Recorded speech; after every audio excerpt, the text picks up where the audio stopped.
What's up, YouTubers? Today I am going to go over some of the best pressings of Steely DANS Asia that I think you guys should check out, and some of the ones that don't sound so good. Alright, here we go.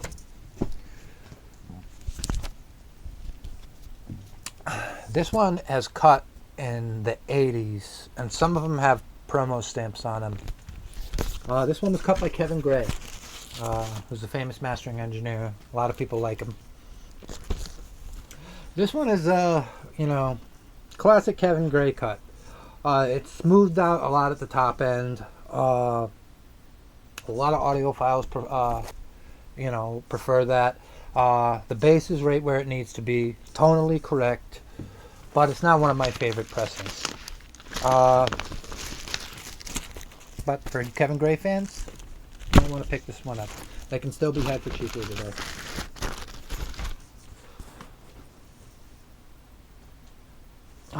This one is the AA version with, let me check, I think it's the B stampers, AB crossed out. Yep. These are the same as the originals, only the AB is crossed out on the stampers, and then the AA is there, but they still sound the same. These are one of the better pressings on it. The ones that don't have the AB, AA crossouts, those ones don't sound too good. This is a good sounding record.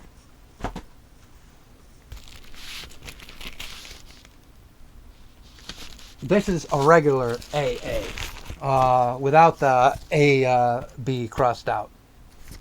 Best to be avoided.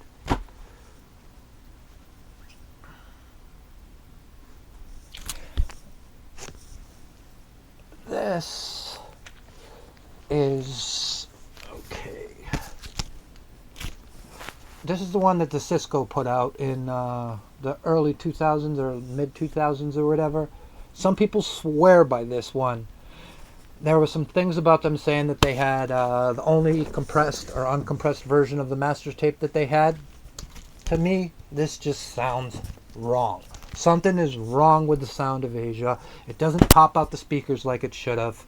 That one, the Cisco, is best to be avoided.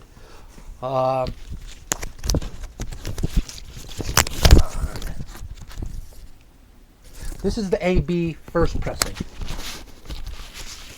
The original pressing, this one's the first one. I believe they were cut by Bernie Grumman, but he did not put his name. There is an Asia copy that I have that says BG in it. But these ones, man, these sing. These sound the best out of any version of Asia I have ever heard.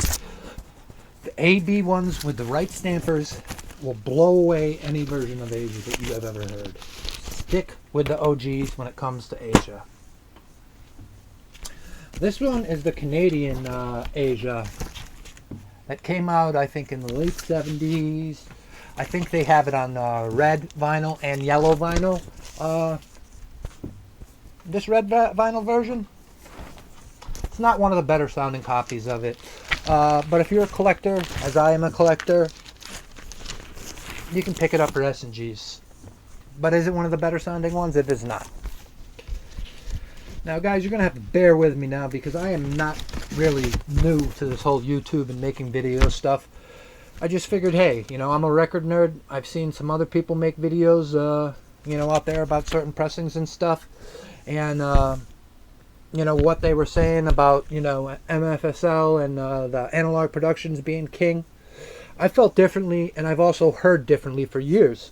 So I wanted to get some different perspective out there for you guys so that not everyone was recommending the MFSL versions and analog productions. Because very rarely, I would almost say 85% of the time, the audiophile versions of the album are not the best sounding ones at all. I have rarely heard a good, 180 gram pressing that beats the original.